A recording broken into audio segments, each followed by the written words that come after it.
Hello guys, ये game become reality का part 2 है। तो अगर आप लोगों ने पहला पार्ट नहीं देखा है तो डिस्क्रिप्शन में लिंक है, पहले जाके पहला वाला पार्ट देख लो और ये सेकंड पार्ट है, उसके बाद इसको देखना। तो चलिए आज की वीडियो शुरू करते हैं, सेकंड पार्ट। पहले पार्ट में हमने देखा था कि मैनग्रोव ट्री अपीयर हो चुका था सब लोगों के सामने और हमारे मेन कैरेक्टर का जो अपनी लड़ाई हो चुकी थी अपने पुराने बॉस के साथ, और उसका बॉस कह रहा था कि अब हमें कुछ नहीं मिलेगा, लेकिन हमारा कैरेक्टर कह रहा था कि अभी टाइम नहीं हुआ है, तुम्हें कुछ नहीं पता है, तो तुम यहाँ पे शांति से बैठ जाओ। अब आगे अब हम देखते हैं कि लोगों ने 4 के 4 फलों को तोड़कर खाना शुरू कर दिया था और उनके एट्रीब्यूट भी बढ़ने लग गए थे। जैसे इसकी एजिलिटी लेवल 3 मतलब +3 हो गई थी।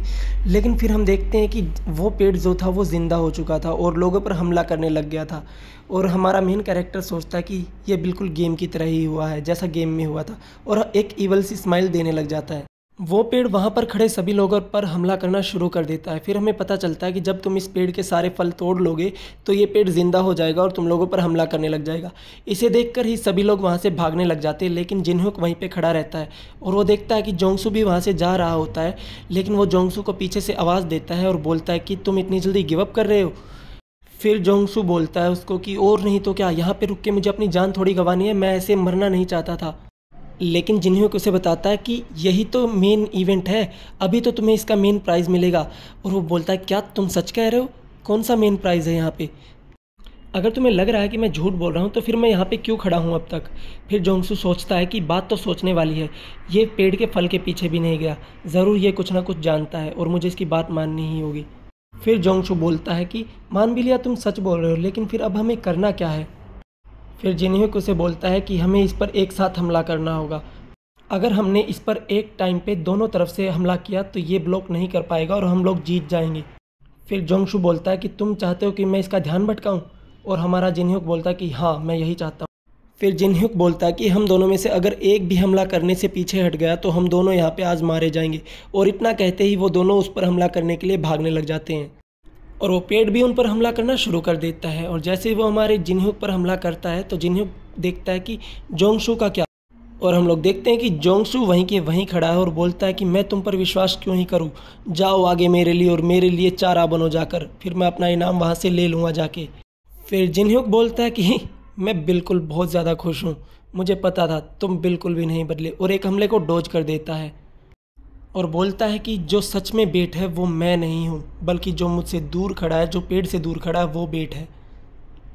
और हम लोग देखते हैं कि जो जिनह्युक ने अटैक डोज किया था वो जोंगसू की तरफ बढ़ रहा होता है।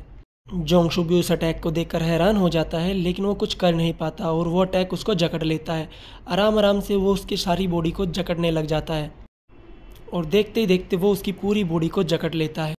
और जिनह्युक आगे की तरफ बढ़ ही रहा होता है कि तभी जोंगसू उसको वो हेल्प करने के लिए बोलता है, लेकिन जिनह्युक बोलता है कि मैं ऐसा क्यों ही करूँ भला।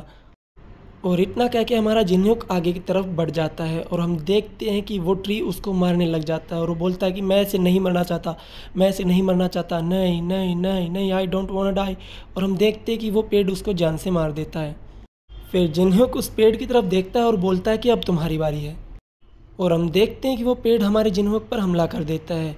लेकिन इतने सालों तक ये गेम खेलने का एक्सपीरियंस उसको लड़ने में बहुत मदद करता है। वो देख लेता है कितने डिग्री से अटैक आ रहे हैं और वो उन्हीं सभी अटैकों को बड़े ही आसानी से डोज करने लग जाता है। हम देखते हैं कि जिनह्युक के डोज करने की वजह से वो दोनों टहनियाँ आपस से टकरा जाती हैं और अपने ही अंदर मतलब अपने ही पेड़ के अंदर जाके लग जाती है, जिससे उस पेड़ का कोर हमें दिखाई देने लग जाता है। और फिर जिनह्युक उस कोर को देखता है और बोलता है कि फाइनली मुझे वो कोर दिखाई देने लग गया। फिर जिनह्युक नीचे पड़ी एक लकड़ी को उठा लेता है और पेड़ से बोलता है क्यों ना तुम आसानी से मुझे वो अपना कोर दे दो। लेकिन पेड़ फिर से उस पर हमला कर देता है और हम देखते हैं कि पेड़ ने वैम्पायर वाइन नाम की स्किल का यूज़ करना शुरू कर दिया था, जिसकी वजह से जिनह्युक को अटैक डोज करने में मुश्किल हो रही थी। लेकिन वो कह रहा था कि डोज करना इतना ज़्यादा मुश्किल हो रहा है तो क्यों ना इसको रिफ्लेक्ट कर दूं, और उस लकड़ी से उस सभी अटैक को रिफ्लेक्ट करने लग जाता है। एक एक करके उसके सारे अटैक को फेल करता हुआ हमारा जिनह्युक आगे की तरफ बढ़ने लग जाता है। जिन्होंने आगे की तरफ बढ़ ही रहा होता है तभी वो देखता है कि पेड़ के अंदर से नीले कलर की बटरफ्लाइज निकलने लग जाती हैं, जिन्हें देखकर जिन्होक भी थोड़ा शौक हो जाता है और वो बताता है हमें कि इनके पास किसी भी इंसान को सुलाने की पावर होती है। लेकिन वो साथ में ये भी हमें बताता है कि अगर तुम लोगों को इससे बचना है तो बिल्कुल आसान तरीका है, बस हमें अपनी सांसों को रोक के रखना होगा। जैसे हम अपनी सांसों को रोक लेंगे तो ये बटरफ्लाई हमारा कुछ नहीं कर पाएंगी और ना ही ये हमें सुला पाएंगी। वो अपने कोट के कपड़े को अपनी नाक के ऊपर रखता है और आगे की तरफ बढ़ने लग जाता है और देखते ही देखते वो अपने ट्री के कोर की तरफ बढ़ने लग जाता है और फाइनली वहाँ पे पहुँच जाता है। पहुँचने के बाद वो ट्री के कोर के अंदर अपना हाथ घुसा देता है, जिससे वो ट्री को हरा देता है और उसके सामने नोटिफिकेशन आती है कि कॉन्ग्रेचुलेशंस, आप पहले इंसान हैं जिसने मैनग्रोव ट्री को हराया है, तो आपका नाम जो है वो हॉल ऑफ फेम में दर्ज किया जाएगा। और फिर सिस्टम उससे अपना नाम पूछने लग जाता है, लेकिन जिन्होक नहीं चाहता कि वो अपनी पर्सनल इन्फॉर्मेशन किसी को भी दे, क्योंकि वो नहीं चाहता कि वो बिना बात के पॉपुलर हो जाए और लोग उसकी तरफ अट्रैक्ट होने लग जाएं और लोगों को पता चले कि मैं भी कभी इस गेम में टॉप प्लेयर था, ताकि वो लोग उससे इन्फॉर्मेशन ना ले सके। इसलिए जिन्होक उस गेम को अपना नाम बताने से मना कर देता है और सिस्टम उसे नाम देता है अननोन प्लेयर और उसका चेहरा जो था वो वीडियो में ढका रहेगा और उसकी आवाज़ जो है वो चेंज हो जाएगी, क्योंकि ये सिस्टम वीडियो भी अपलोड करवाता है। फाइनली जिन्होक उस पेड़ के अंदर अपना हाथ डालता है और वो वहाँ से उस ट्री ऑर्ब को बाहर निकालने लग जाता है और फाइनली उसको वो ट्री ऑर्ब मिल जाता है और उसकी अचीवमेंट कंप्लीट हो जाती है कि आपको ट्री ऑर्ब मिल गया है। फिर हमें पता चलता है कि फ्रूट खाने से सिर्फ 3 एट्रीब्यूट पॉइंट बढ़ते हैं, जबकि ट्री ऑर्ब खाने से पूरे 12 पॉइंट बढ़ते हैं। ये पूरे के पूरे 10 फ्लोर में सबसे रेयर आइटम होता है जो सिर्फ हमें स्टार्टिंग में मिलता है। इतना बोलकर जिन्हें कुछ ट्री ऑर्ब को खा जाता है और हम देखते हैं कि इसके शरीर में कुछ ना कुछ बदलाव हो रहे थे। फिर वो अपना स्टेटस चेक करने लग जाता है और उसमें हमें पता चलता है जिन्होक के स्टेटस के बारे में, जिसमें उसको स्टैट पॉइंट 12 मिल चुके थे। अब वो बोलता है कि मैं लेवल 1 पे होने वाला सबसे ताकतवर लेवल 1 प्लेयर हूँ। फिर हमें दिखाया जाता है कि जिन्होक ने जो मैनग्रोव ट्री को हराया था उसकी वीडियो भी जल्दी से जल्दी अपलोड हो गई थी सिस्टम पे और वहाँ पे लोगों को यकीन नहीं हो रहा था कि कोई प्लेयर ऐसे भी खेल सकता है।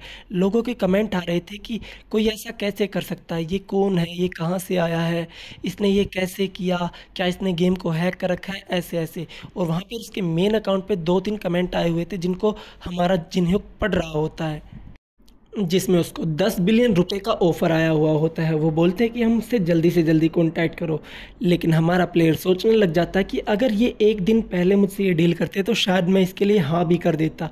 लेकिन खाना खाते वक्त वो ये सोचने लग जाता है कि लेकिन इस टाइम जब दुनिया ही गेम बन चुकी है, मैं किसी पे भरोसा नहीं कर सकता और मैं अपनी इन्फॉर्मेशन किसी के साथ शेयर नहीं करना चाहता, क्योंकि इस टाइम पे जो सबसे ज़्यादा ज़रूरी चीज़ है वो है इस गेम के बारे में नॉलेज होना।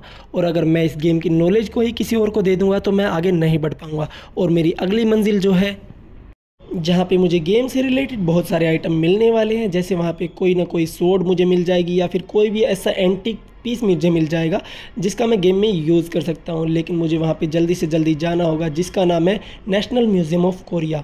यहाँ पे मुझे बहुत सारे आइटम के रेप्लिका मिल जाएंगे। हालांकि ये सब कुछ नकली होगा, लेकिन ये हमारे गेम के लिए अब असलियत बन चुका है। लेकिन मैं सोच रहा हूँ कि यहाँ पे बहुत सारे लोग पहले से ही आ चुके होंगे जो पहले इस गेम को खेल चुके होते हैं। जैसे ही हमारा जिन्होक गेम के अंदर एंट्री करता है तो वहाँ पे नोटिफिकेशन आ जाती है कि आप इवेंट जोन के अंदर आ चुके हैं और वो सामने पड़ा देखता है, वहाँ पे एक आदमी की लाश पड़ी होती है जो कि बिल्कुल जला हुआ होता है और वो कहता है कि जैसा कि मैंने सोचा था, यहाँ पे मुझसे पहले कोई ना कोई आ चुका है।